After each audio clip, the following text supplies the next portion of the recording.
who is an opponent but will not have questions, is Professor Yumiko Okubo. She is present online, and you can see her on the screen there. And she is an endocrinologist, and she is affiliated with the Department of Medical Education of Taikyo University in Japan. I will introduce the 5 opponents later during the ceremony. Welcome to the audience here in the aula, and I would like to welcome also all the followers of the live stream. Mr. Shimizu, may I invite you to give a summary of your thesis, and I wish you success in the coming hour. The floor is yours. Okay. Good afternoon, esteemed colleagues, family, and friends, both here in Maastricht and online. Thank you for the opportunity to present the findings of my thesis titled Social Interdependence in Collaborative Learning. This research investigates how mutual interactions among learners in collaborative educational settings foster social interdependence, a critical component of effective teamwork. I'm so excited to share the essence with you. Teamwork is fundamental in clinical practice, where health professions collaborate across disciplines to solve patients' problems. Collaborative learning approaches, like problem-based learning, are now central to medical education. By working in small groups, students not only learn self-directed learning, but also acquire essential teamwork skills, preparing them for interprofessional collaboration and future patient safety work. Social interdependence theory by Johnson and Johnson suggests that individual outcomes are shaped by both personal and others' actions. There are 2 types of social interdependence, positive and negative. Of course, there is a 3rd type of no interdependence. But the key element is the shift from self-interest to mutual interest. And there are 3 categories of social interdependence: outcome, means, and boundary. And positive interdependence induced by shared goals, common resources, and group identity, and then enhances productivity, critical thinking, and learning motivation. While task-related benefits of collaborative learning are well known, the social dynamics, particularly the functions to develop social interdependence, remain underexplained. And this gap is especially observed in interprofessional education, which aims to prepare students for team-based healthcare. To address these gaps, my research explores, number 1, how do health profession students achieve social interdependence in the collaborative learning environment, and how do we know? Number 2, what are the differences of the social interdependence attitude in the various contexts of collaborative learning? And number 3, how does the social interdependence attitude in collaborative learning relate to their readiness for health professional work? These overarching questions led to the development of a comprehensive research framework breaking down into 4 core studies. In study 1, in chapter 2, in the thesis, I aimed to develop a new instrument for measuring students' perceived social interdependence in collaborative learning by establishing consensus among stakeholders and validating the instrument by demonstrating how students responded to the instrument. In chapter 3, I cover problem-based learning, emphasizing on group dynamics and cooperation within tutorial groups. I highlight the challenges to conduct PBL effectively, noting specific difficulties in East Asian area where traditional educational systems may conflict with PBL's collaborative nature. The goal of the study is to explore factors that promote or hinder positive social interdependence within PBL groups. And Chapter 4 investigate how social interdependence predicts readiness for interprofessional collaboration. Health profession students in an IPE program were asked to complete 2 validated questionnaires, the readiness for interprofessional learning scale and the scale we developed in the study 1. And Chapter 5 examine the influence of online environment on social interdependence. I explored opportunities and challenges comparing online and face-to-face learnings, such as the better use of online communication tools, and so on. In the next few slides, I show the findings. The new instrument developed through the 2 rounds of modified Delphi process demonstrated excellent validity and reliability, providing insights into how students perceive interdependence in collaborative learning. It emphasizes the importance of shared goals, collaborative processes, and group identity in fostering effective teamwork. I named it the Social Interdependence Collaborative Learning Scales, SOCS. According to the study in Chapter 3, academic inquiry and desire for efficiency emerged as pivotal factors in enhancing group dynamics. These attributes are initially mutually conflicting, then support the development of individual accountability and group engagement, effective learning environment, through multiple steps, including inquisition from the case, seeking efficient work, sharing interest in problem solving, expecting mutual contribution, and complementing learning objectives. Balancing academic inquiry and efficiency leads to more positive social interdependence within the learning process. To build social interdependence in collaborative learning, health professions educators must recognize the importance of context. And as shown in Chapter 3, students develop social interdependence by balancing academic inquiry with a desire for efficiency, and this balance varies depending on the learning strategies. For instance, curriculum for hybrid PBL and team-based learning provide prior knowledge beforehand. This may strengthen an aspect of active learning, but require a careful consideration of efficiency. Cultural context also plays a significant role. For example, cultural factors such as hierarchy, group dynamics, and attitudes toward achievement and competition can impact students' behavior. These cultural differences may inhibit behaviors like asking questions, challenging peers, and setting learning goals.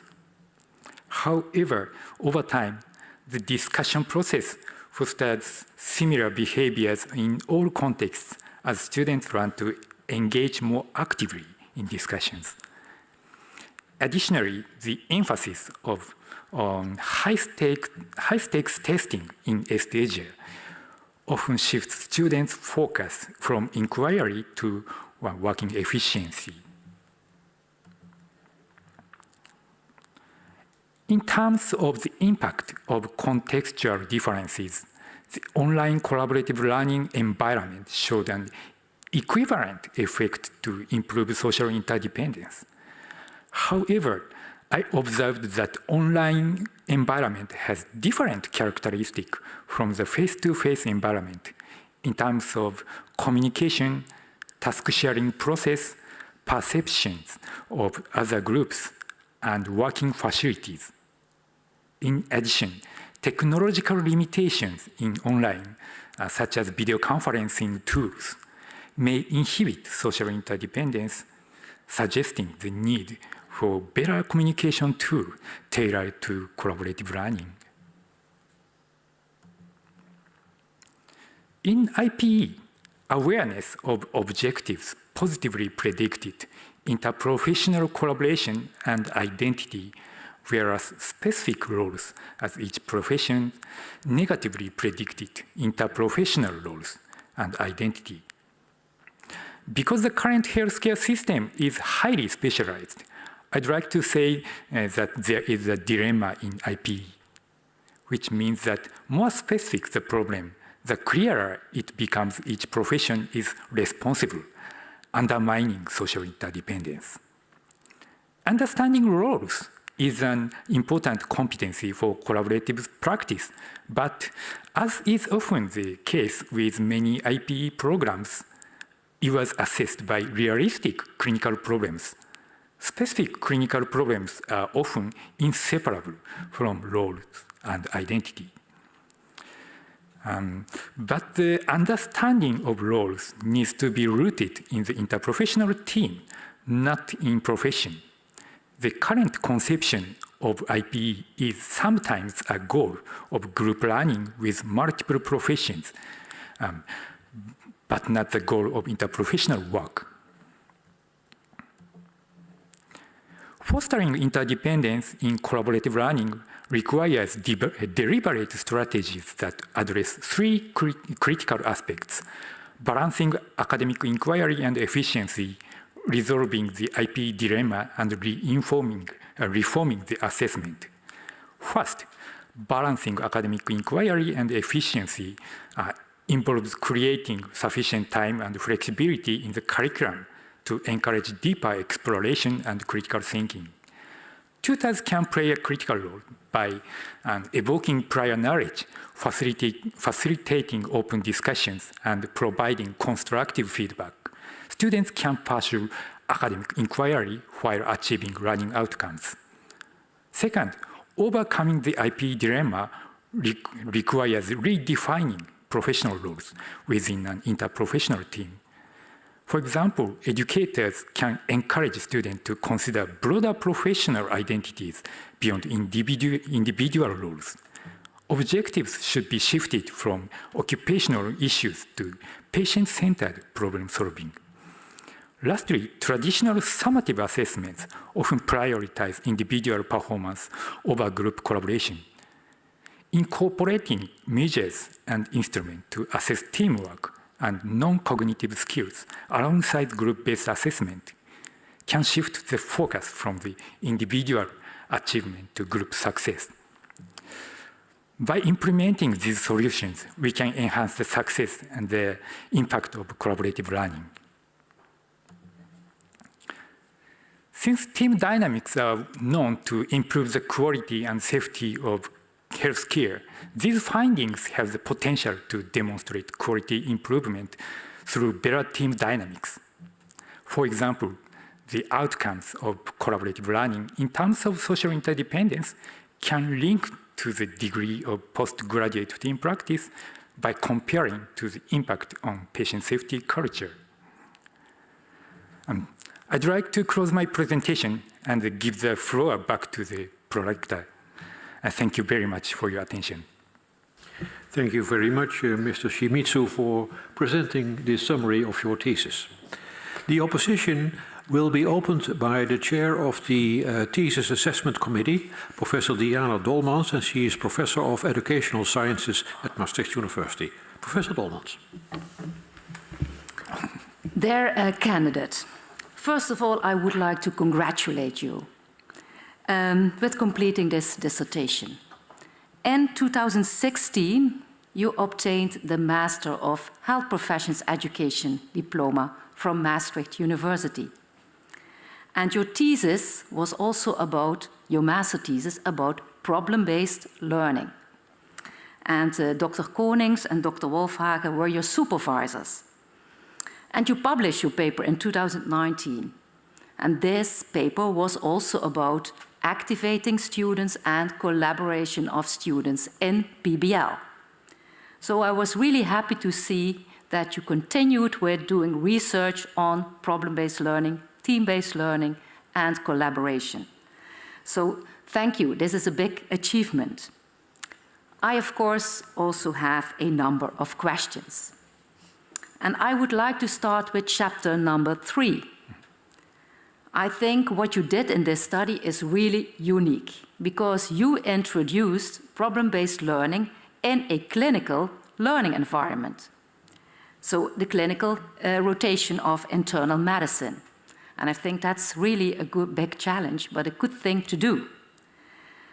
When we read about the findings, the students and the results demonstrate that students on the one hand are positive about problem-based learning in this setting, but also have some doubts.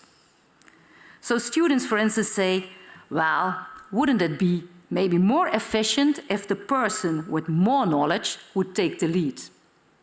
And even one student said in one of your quotes, I think that I'm better off on my own than in that group. And when we take a look at the instrument you developed, I think it was a beautiful instrument to measure diverse aspects of collaborative learning. I'm still wondering why the students had mixed feelings about problem-based learning in this setting. You give a number of explanations, but I'm wondering about maybe alternative ones beyond the assessment. What about, did students feel more like it would make more sense if we could work with patients to solve problems? Could that also be an explanation? And thank you for your questions. And let me confirm your questions. First one is the mixed feeling of students during the PBL. Is that okay? Yes. Okay.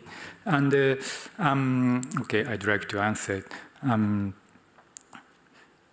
I think this is that feeling is due to the context of the curriculum what I studied. In the chapter 3 and my second study is I explored I did some interview from the student. It was a program during the clinical clerkship, so the student might be confused. There was the kind of off-the-job training during the clinical clerkships, and that might be confused, and because they can have more realistic learning situations. But why do we have to do such a thing? I understand that there are lots of curriculum that the PBL is done during the clinical clerkships around the world, but at least in the program in the school where I did, that PBL was so unique, so the student might be confused. Yeah, okay. So the students had not yet that much experience. Okay, thank you. Then, in chapter 5, you decided to switch from problem-based learning to team-based learning. Yes. And I think you had a good reason to do so. Could you explain the reason why you switched from team-based, from problem-based to more team-based learning? Yeah. Thank you.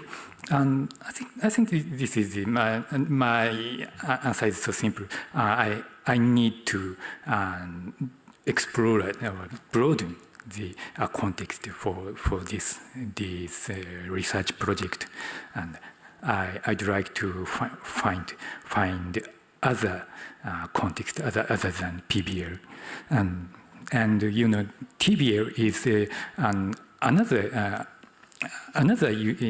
important learning strategies in terms of collaborative learning, and especially in the Asian settings. And this is a fact that more and more TBLs are implementing instead of PBL. Yeah. So that was the reason I had to include TBL into my research project. Yeah, and I think in this team-based learning, there is probably more structure or more support for the students. What do you think? Yes, thank you for your important suggestions. And as you said, TBL is more structured. So, I thought that structured process may affect the social interdependence, and I have to compare it to the others like PBL. So, what I observed in the fourth study in chapter 5 was very characteristic or unique to the TBL. So if I would do further studies about the online PBL, I think I can get somewhat new findings. Yeah. So I think indeed in team-based learning, they have to do their individual tests and they will see what everyone is doing. And also they have their group, Yeah. I read. Okay, and yeah, I'm telling my perceptions about TBL and social interdependence, and because it is very structured and it gives a lot of prior knowledge than pure PBL. So. So if I use the conceptual framework resulted in the second study, and TBL may give more, TBL may shift students to more desire for efficiency. Yeah.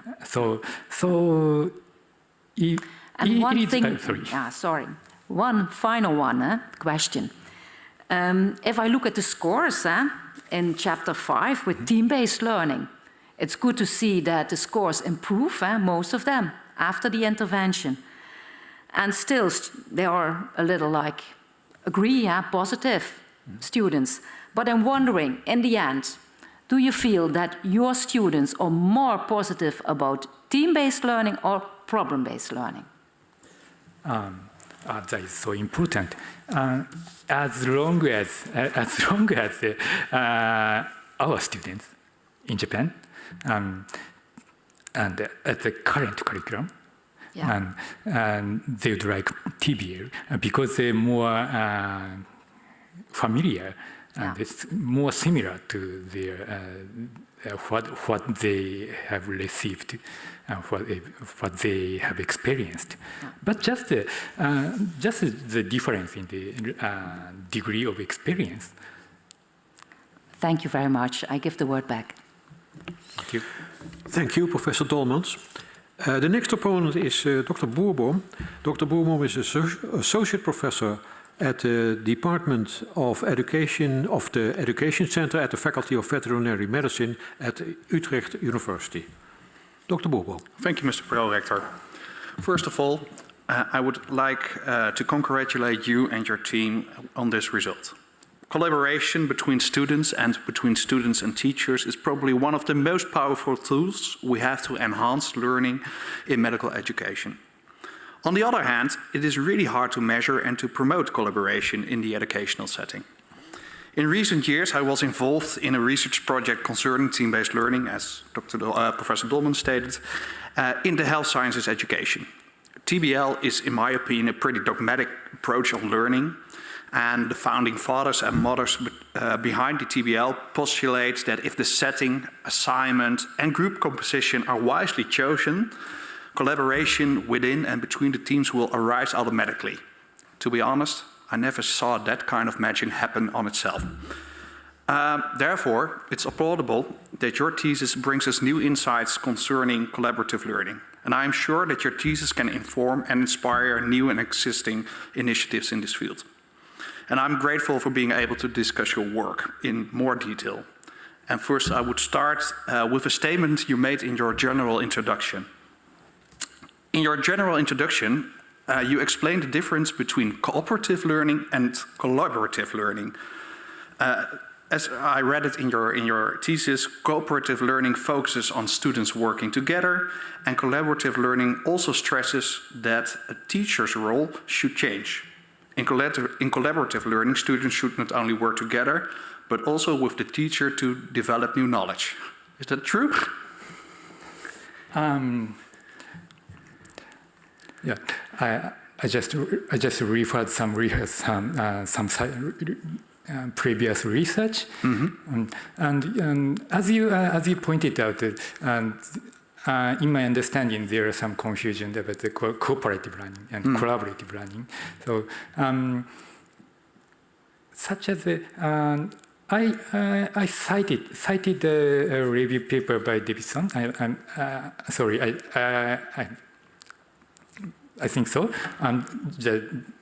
But some researchers write PBL is a kind of cooperative learning, and so I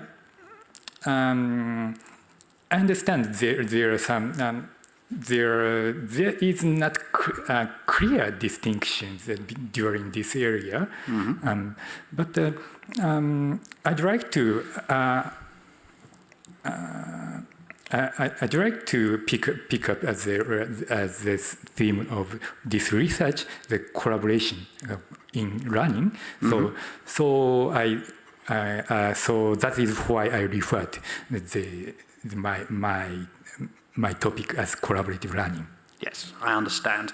And you did your research in both a PBL and a TBL setting. And we know in both settings there is a role for a teacher. But if I look at the instrument you have developed in Chapter 2, it seems that the teacher is left a little bit out of the equation. There are no items concerning interaction with the teacher. Could you explain that to me? Yeah. Thank you for your suggestions. As you said, of course, there is an interaction between teachers and students, or tutors and between tutors and students, and so this may be a limitation of this scale. If the faculty or tutors interpret during the learning process more and more, but yes, there is some facilitation of the tutors is very important to promoting the learning process. So if I would revise this instrument, I would insert that aspect. Okay. I understand. And if we look at your work and the theory behind your work, the social interdependence theory, what strategies could teachers use to enhance collaborative learning? What strategies? Excuse me, let me confirm. Which strategies? What strategies would the teachers use? Use to enhance the collaborative learning. If we look at your work. Okay, thank you. And I think it depends on the culture or context and so on. And because the curriculum is usually so tightly fixed, and so teachers would choose the most best solutions to improve social interdependence. And we, as a teacher, as a teacher, take into consideration about lots of factors. So it may be the result may be a PBL. In another curriculum, the solution may be the TBL, and of course there is the other solutions in other contexts. Yes. You stated that there should be an optimal balance between academic inquiry on the other side and efficiency on the other side. How can a teacher enhance that balance? What can he or she do? So I think the most important is the final result. So if a curriculum take importance on summative assessment, the curriculum, the collaborative learning will focus more on academic inquiry because it is already too much emphasis on efficiency. So on the other hand, another curriculum that pursue more academic inquiry, and the concept of efficiency will be needed. Yes. Okay. I also think that we should learn students to balancing. I'm sorry. Balancing. Yeah, the balance. Yes, I think it's also good to learn students how to approach the PBL or TBL or collaborative learning. I think it's not something it happens by nature. I'm looking at my time. Do you have room for a small question? A really small question, I see. You also did a study in the online environment. Is there something that should change in the strategy of a teacher in an online environment? Online environment? Of course, and this is virtually impossible to conduct the totally same content. But as doing the same curriculum, and the teachers, I mean myself, and try to conduct the same contents and same facilitation as much as possible. Okay, I give the word back to the prorector. Thank you. Thank you. Thank you, Professor Boerboom. The next opponent is Dr. Janneke Frambach. She is assistant professor at Maastricht University, and in particular at the School of Health Professions Education. Dr. Frambach.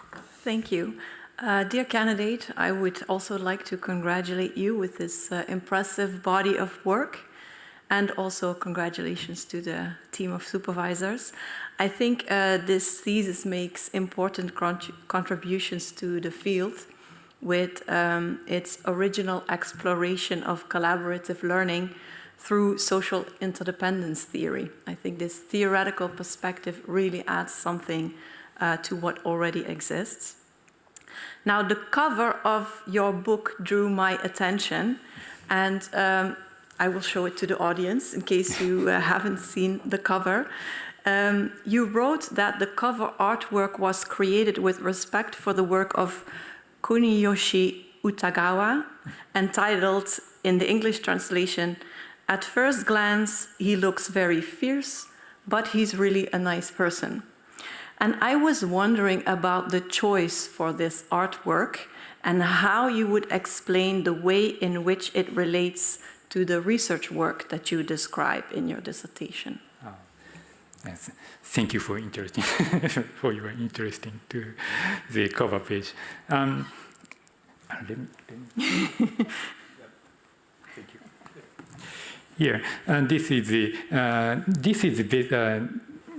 based on the Kuniyoshi Utagawa's ukiyo-e, and this the original title was the. Yeah, at first glance he looks very fierce, but he's really a nice person. And just actually, this is the title. What I wanted to say is here, good person is formed only when people work to help each other. So this is the and this sentence is written just above of the original picture.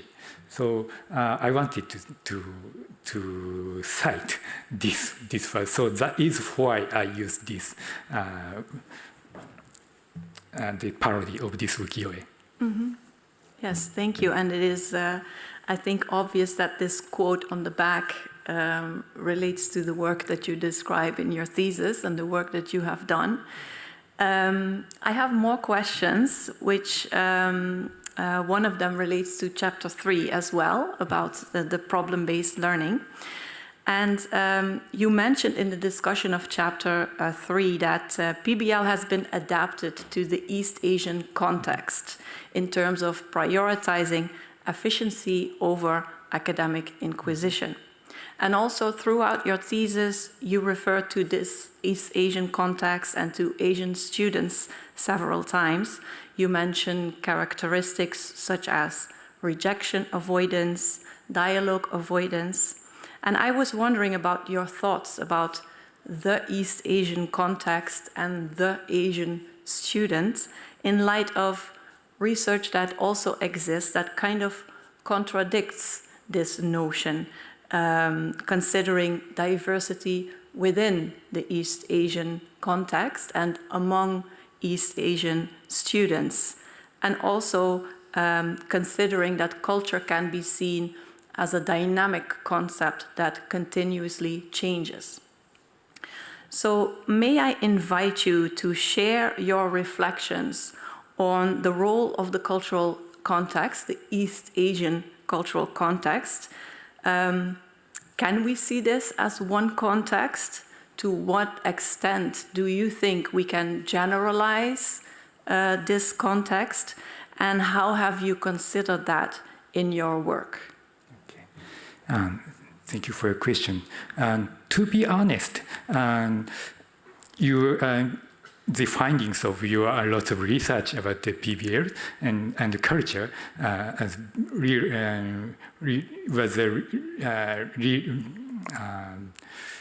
really inspired me, and so actually I referred to lots of your papers. Yes, I appreciate that. But I think that my finding and the figure was generally universal in the all collaborative learning like PBL, and the context I studied was one of the typical situation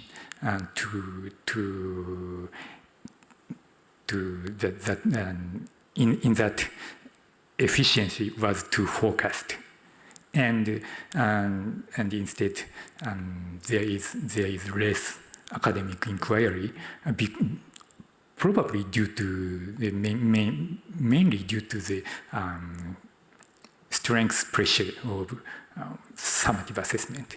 But I am not sure.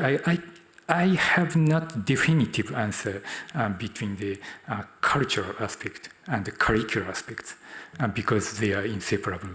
Mm-hmm. Yes? So actually, the students and in our students have raised up the very Japanese and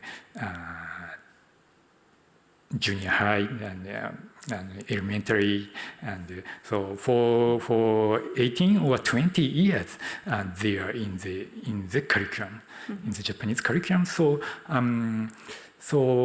in the future studies, I'd like to focus on the another country in East Asia, like China, Singapore, or Korea. Mm-hmm. So I'd like to explore these contexts. Mm-hmm. Thank you. Yes, and I think what you found relates to a lot of research that has been done in other East Asian contexts. I'm happy to hear that you may continue this work also within other contexts.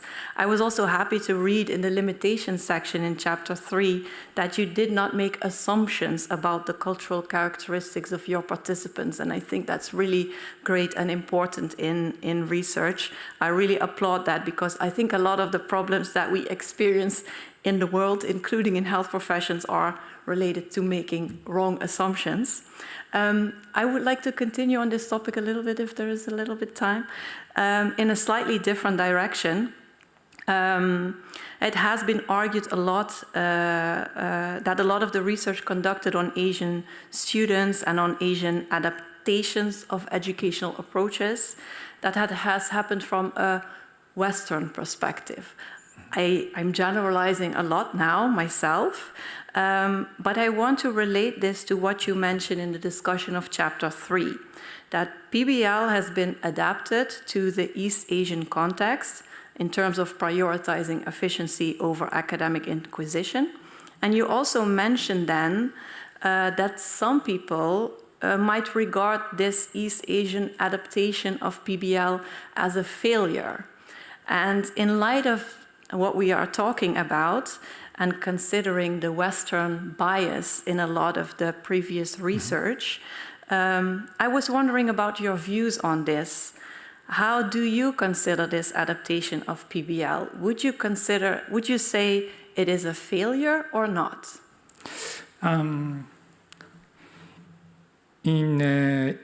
Generally speaking, there is no failure in education, and just the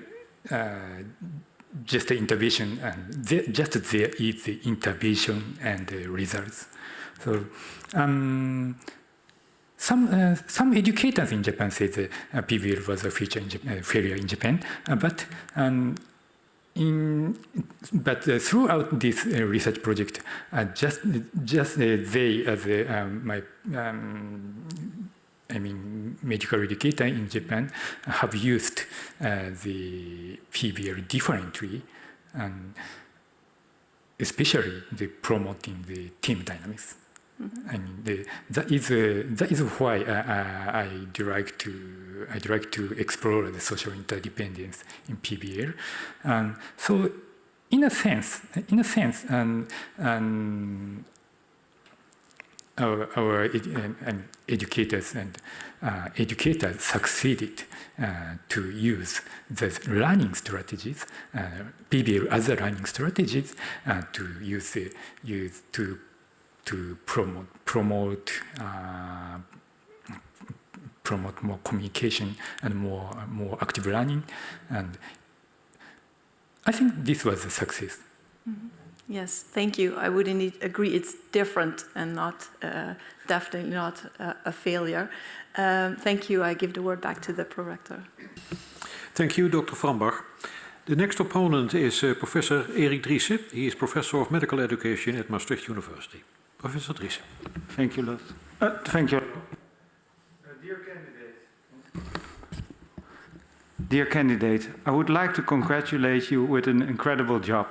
Within 8 years, you finished the master program, you finished the PhD in medicine, and you almost finished the PhD in medical education. You are the best example of combining academic inquiry and efficiency. My compliments to you. Thank you. And you have a good social interdependence with your supervisors, and I would like to congratulate your supervisors too, and your family, which you address on the first page of your thesis, must have had a lot of patience with you the past 8 years. But I'm not here only to compliment you. I'm also here to discuss with you, and we haven't had a chance to look at your propositions until now, but let's use that chance now. I would like to ask one of your paranymphen, maybe Mrs. van der Vleut, could read out the 10th proposition. Mm-hmm.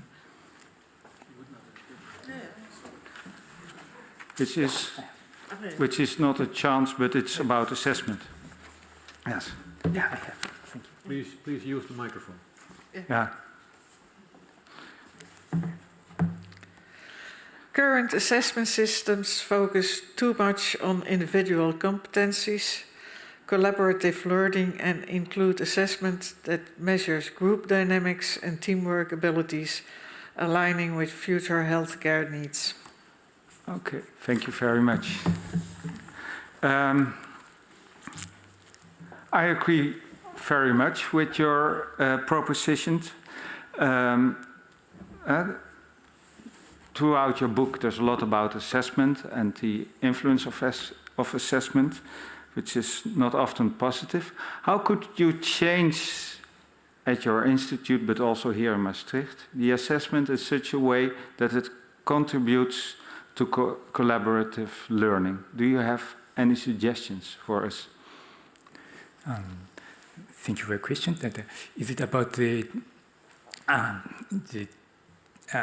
my changing plan changing plan of assessment? Is that right?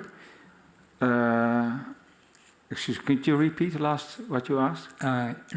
Please let me confirm your questions. Yeah. Is it about my thought about changing assessments? Yeah. Do you have thoughts about how we can change the testing, the assessment of our students, so that we support collaborative learning? Mm-hmm. Thank you for your question. To be honest, it is very difficult to change high stakes testing, especially that those are related to the certification or license. So it is virtually difficult to change the license examination, but within the curriculum, there is a possibility to change the style of assessment. For example, we can ask more inquiry or exploration, academic exploration, can be focused, and in addition, as I referred to the Seboksayas group, about the interdependence between the resident and attending physicians, and we can assess the interdependence such groups like, of course, students groups or a group between the teacher and students, as he suggested before.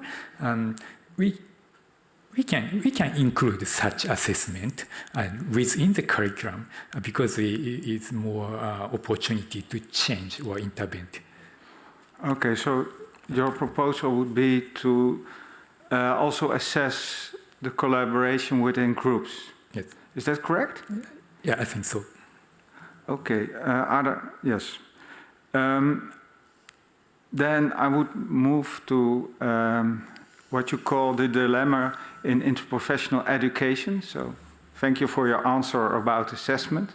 Good suggestion also to assess collaboration. That will not be easy, but you already started with mentioning that. The dilemma in interprofessional education. You mentioned that in your book and in your presentation. It has related that we work in interprofessional teams, but that we are also related to a profession. You are an internal medicine doctor. I wondered, is there not always a tension within interprofessional education with this dilemma, and should we learn our students how to cope with that tension so that you are both connected to your profession but also have to work into an interprofessional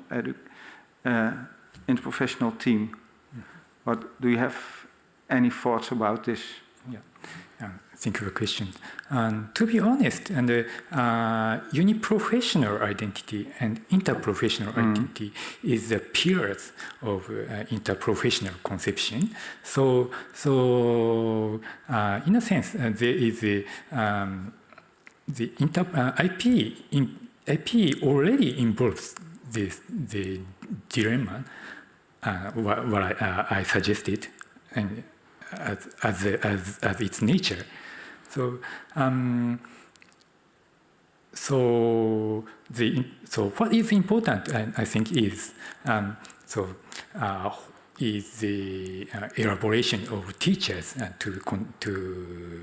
to conducting IPs, and so they consider of course interprofessional role and interprofessional identity, and it also they also consider each profession. So in a world of patient safety, and group identity is considered important. So this is the statement in the clinical practice, but we can introduce into the field of education as identity of teams will be important. Will be of importance more. Okay. Yes. My neighbor sits like a pope, so I think time has come. Yeah, the pope, you know, that man in Rome, which is on. Okay, so I will thank you for your elaboration on the identity, your professional identity, and your interprofessional identity. That is. Thank you. And I would have loved to discuss more about your team competition that you propose in your thesis, but that's maybe for later. I give the word back to the product. Thank you. Thank you. Thank you, Professor Driessen. The fifth and last opponent is Dr. Renee Stalmeyer. She is associate professor in the School of Health Professions Education at Maastricht University. Dr. Stalmeyer. Thank you, Pro-Rector. Dear candidates, I join my colleagues here today with congratulating you on completing this important and beautiful book. You and your team, I think you collaborated well because you made it towards this day. Also, I want to reflect on the fact that you are now number 3 from Japan. Makoto Kikukawa, Hiroshi Nishigori, and now you, and Yasushi Matsuyama, all building a great community of medical education in Japan. And I'm very proud that a lot of that started with the master's program, the MHPE. So very well done. Congratulations. I want to reflect with you on a paper that you cite a lot in your PhD. You cite the paper by Elise Paradis and Cynthia Whitehead, Beyond the Lamp Posts, a proposal for a 4th wave of education for collaboration. It's a review in academic medicine that talks about effectiveness of interprofessional education. And one of the things this paper finds is that interprofessional education is not very effective. We teach it in the undergraduate curriculum, but as soon as students come to clinical practice, they have a very hard time effectively collaborating with members of the other members of the healthcare team. And so that's sad. We put a lot of energy in interprofessional education, and it does not work. Or it doesn't work as we would like it to work. And this paper talks about all kinds of potential explanations for the lack of this effect. And that has to do with maybe the timing is not good of IPE. It's too soon, or maybe too late. Maybe they don't feel the need yet, right? No urgency. So I wonder, you have read this paper a lot, what do you think is the main explanation for the lack of effects, positive effects of interprofessional education? Thank you for the suggestion. First of all, I agree with that paper you mentioned, and that gives me a hint of the discussion of the chapter 4. In my understanding, that paper, as you said, it was too late to start IPE because the student already raised up the identity of each profession. So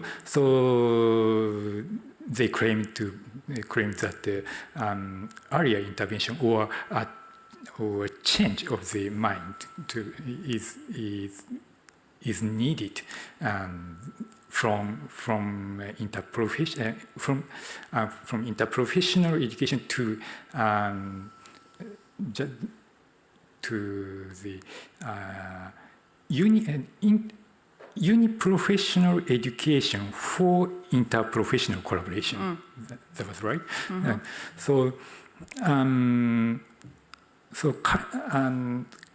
Current conception of IPE is already including the interprofessional identity and each profession's identity, but I agree with that claim that the current IP is a little bit late to including this at once. And so I think the curricular change, if the curricular change is possible, and a uniprofessional education for interprofessional collaboration is important. So to introduce this idea,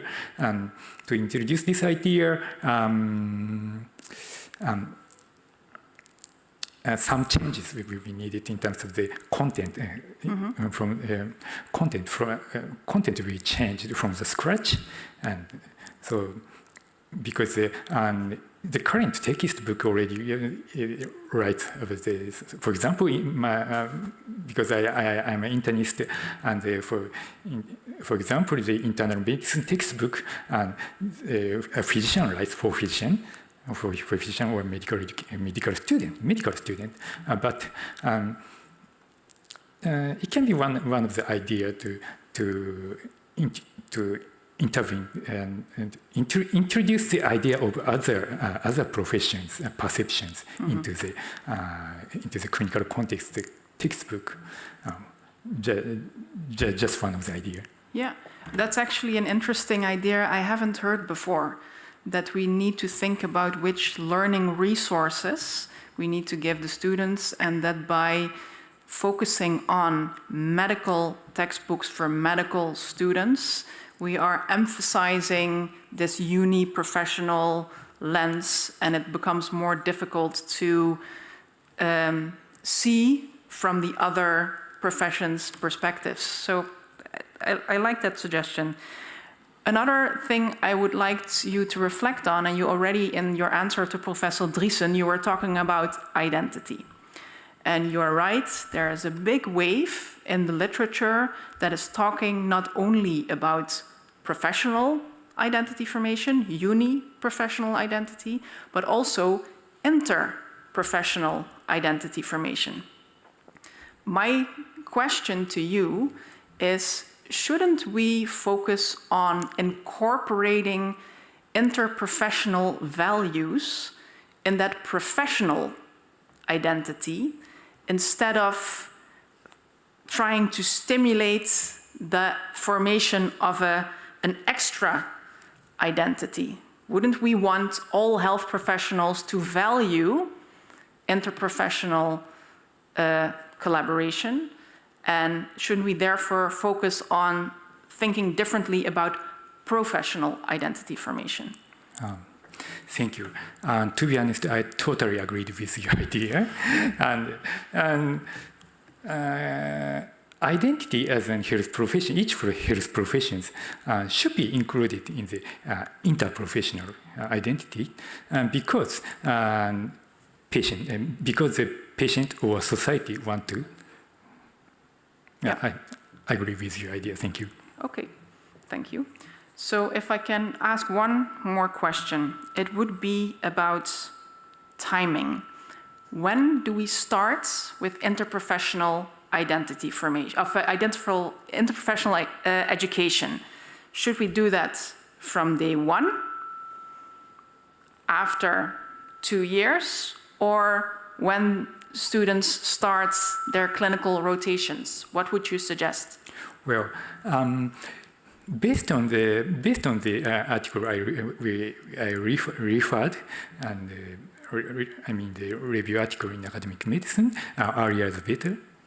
Yeah, from the day one, yeah, that's good. Day one. because the day one or day two, and I'm not sure, but Doesn't matter. But, soon. Yeah, in the beginning. yeah, soon, yeah. Earlier is better. Okay. Thank you very much.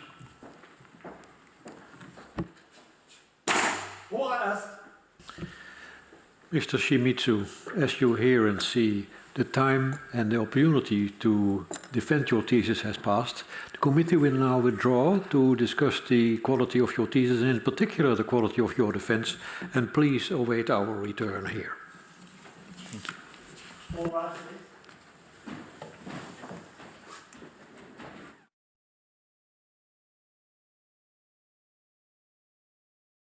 The PhD defense has now ended. The degree committee will debate the candidate's performance behind closed doors. This process usually takes about 10 minutes.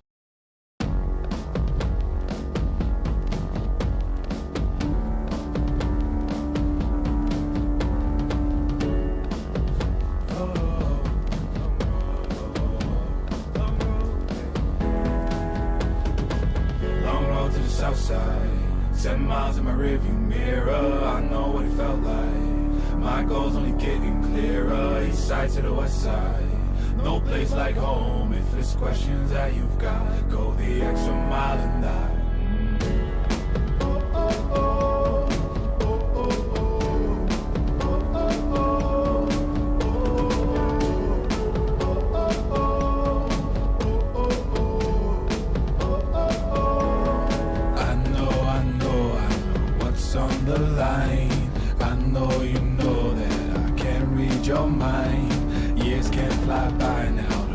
All your time, 'cause I'll go the extra mile. Long road to the south side, 7 miles in my rearview mirror, I know what it felt like. My goal's only getting clearer, east side to the west side. No place like home, if it's questions that you've got, go the extra mile and die. On the dash, got my laces tied. Long road, I don't waste no time. Break rules because fate decides. With the team and we chase the light. I make a move, fall down, shake it off. I hate to lose, bad branch, break it off. No room for negativity, praise and love. Prepare for deep part cause we're taking off. Take the mileage, traveling so far from home. Gathering knowledge, other connections. I put the time in to get everything I ever hoped for. It's a challenge and we all in. It's a better future that we go for. Even though these nights seem long, I know that I am never on my own. Know you won the battle once you roll.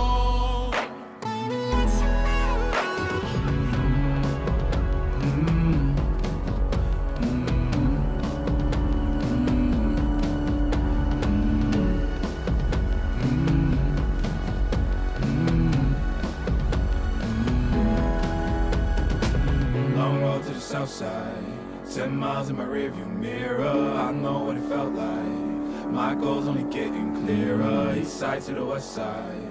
No place like home, if it's questions that you've got, go the extra mile and die. Long road to the south side, 10 miles in my rearview mirror, I know what it felt like. My goal's only getting clearer, east side to the west side. No place like home, if it's questions that you've got, go the extra mile and die.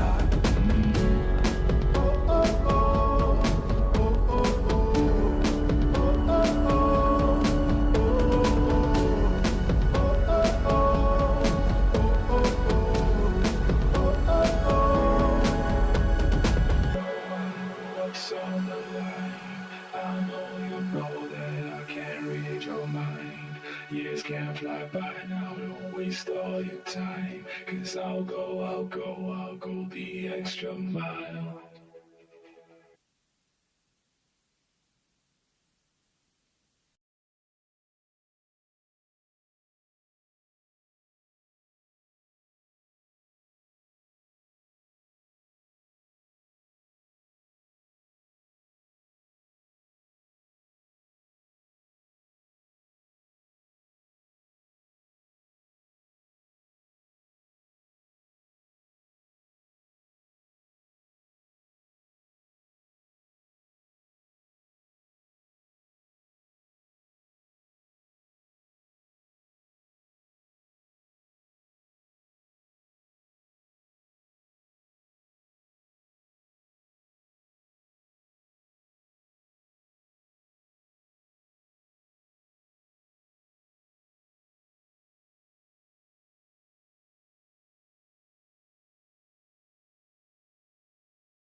Can you hear?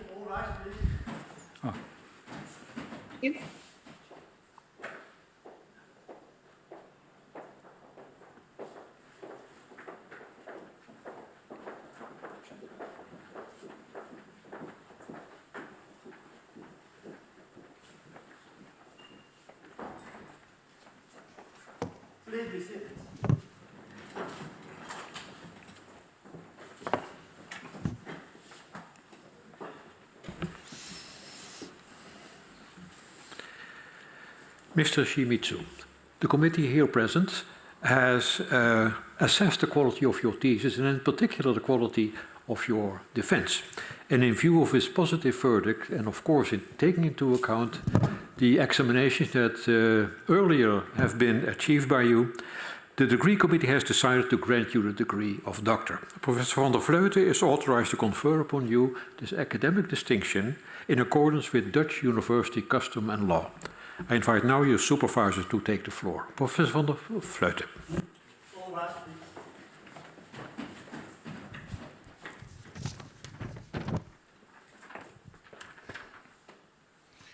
Do you promise to work in accordance with the principles of scientific integrity at all times, to be careful and honest, transparent, independent, and responsible? Yes, I promise. By the authority vested in us by law and in conformity with the decision of the committee here present, I hereby confer upon you, Ikuo Shimizu, the degree of doctor and grant you all rights attached by custom and law. As evidence of this, I now present you with the degree certificate signed by the rector, the secretary, and the other members of the committee, and affixed with the official seal of the university.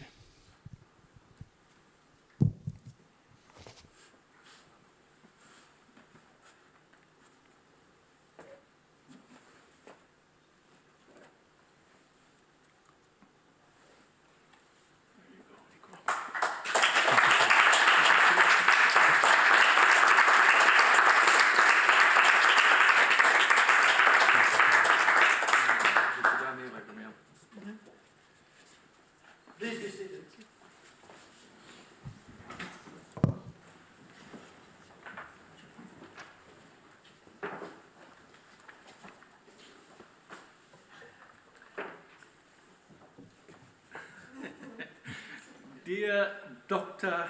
Shimizu, the Ikuo, let me be the first to congratulate you on the doctoral award. Also on behalf of your co-promoter, Robert Duvivier. We are both extremely proud you are completing this degree today. Today, actually, you complete a long-standing career from Maastricht University. You originally completed the master's program with us in health professional education, and you decided that a PhD would be the logical next step.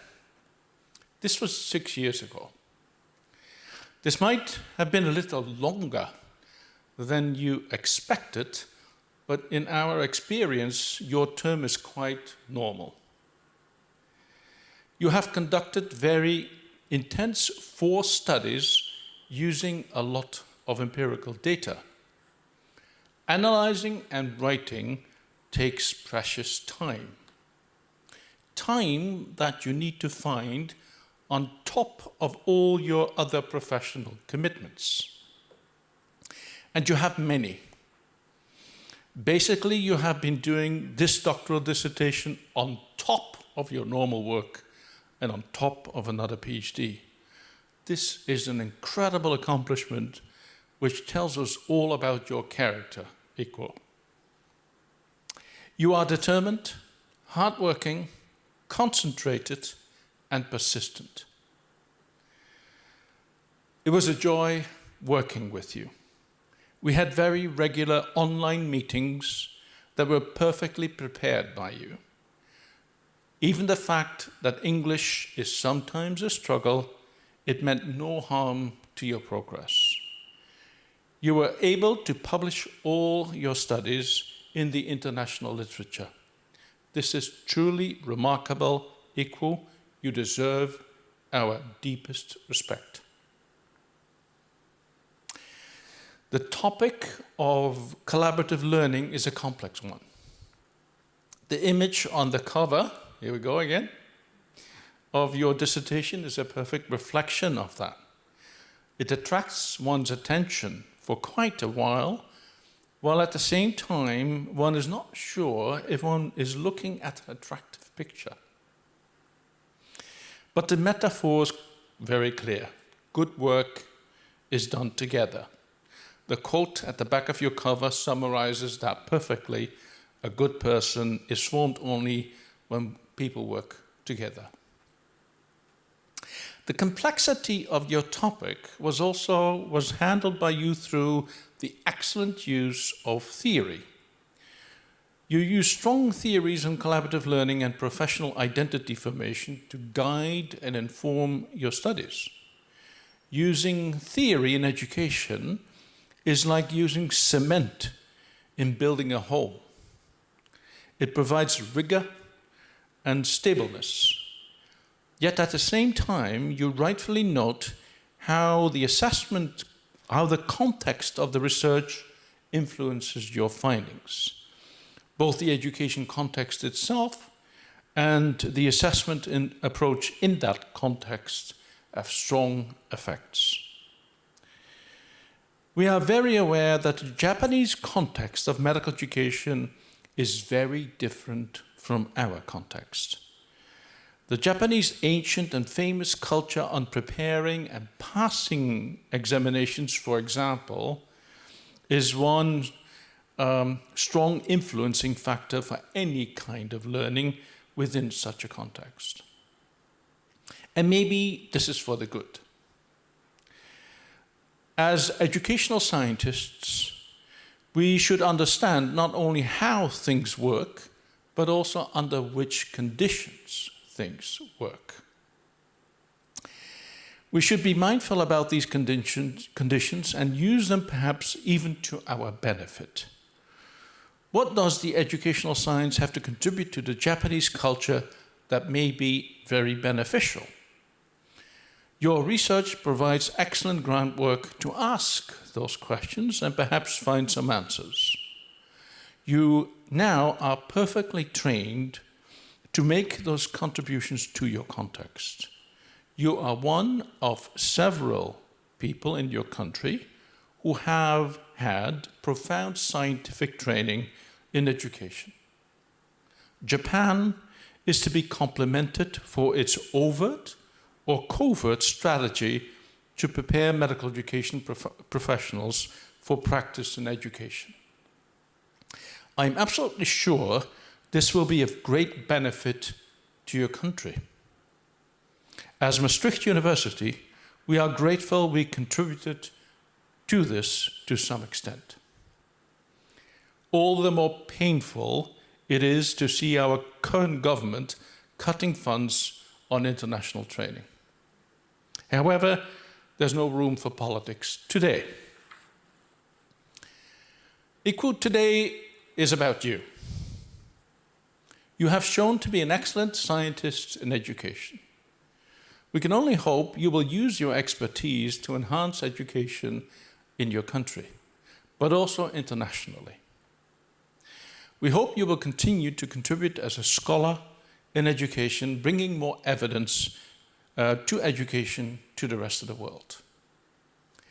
Our congratulations are also extended to your family, to your wife, Kazumi, and your children, Toko and Akikuzu.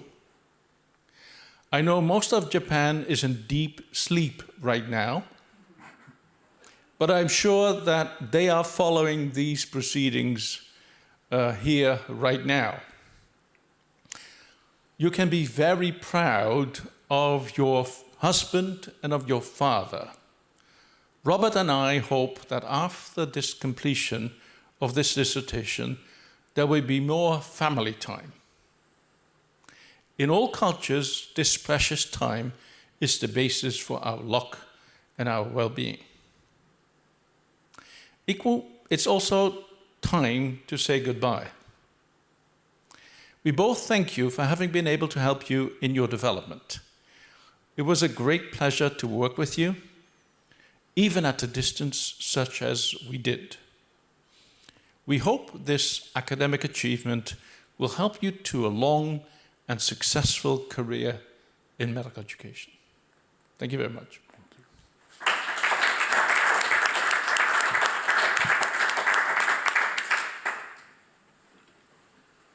Esteemed Dr. Shimizu, dear Ikuo, it's my great pleasure to congratulate you with your doctorate. And I do that also on behalf of Maastricht University. And I would like also to share some impressions of the committee with you. We have critically read, a good thesis, well written. And we were impressed by the studies that you have done and the achievements that you have made. And we have also seen that all the chapters have been published in scientific literature. With respect to your defense, we are very positive. And of course, we have recognized that there is a language barrier. But nevertheless, we have seen that you are very knowledgeable about the subject of your studies, and you have also seen that you are an independent researcher. And I think that we have enjoyed the discussion, and we would have liked that we would have somewhat more time to continue the discussions with you. But we have only 45 minutes. We are very satisfied with your defense. And I would like to congratulate not only you, but also your two supervisors, Professor Kees van der Vleuten and Dr. Robert Duvivier. Congratulations with the results in terms of a very well-written thesis with interesting results, with good publications, and I think you may be proud after this day to see that all together. I would like to include in my congratulations, of course, your family, your wife and children and your parents, and also other members of your family, and also I would like to include also your colleagues in the achievements that you have reached today and during working hard the last couple of years. I would like to thank all members of both committees, both the Thesis Assessment Committee and this Degree Committee. Thank you very much for critically reading the manuscript, and I would like in particular to thank the external members of the committee, and I would like to express that Maastricht University appreciates your input. So thank you very much. I would like to invite Professor Yumiko Okubo to congratulate the young doctor. The floor is yours. Thank you for all. I'm very happy to be here. Congratulations, Dr. Shimizu. Thank you. Thank you, Professor Okubo. Thank you very much for your congratulations. Before I close this academic ceremony, I would like to announce that we will take first a picture here with Professor Okubo still on the screen. So I would like to invite, after closing of this ceremony, that we will take a picture with you in the middle here. And then we will go to take another picture in the hall, like we always do, with you in the middle and the committee. And then after that, I would like to invite the audience here in the aula to go to the reception, which is in the rafter. I'm quite sure that you know the way to get there. Hereby, I close this academic ceremony.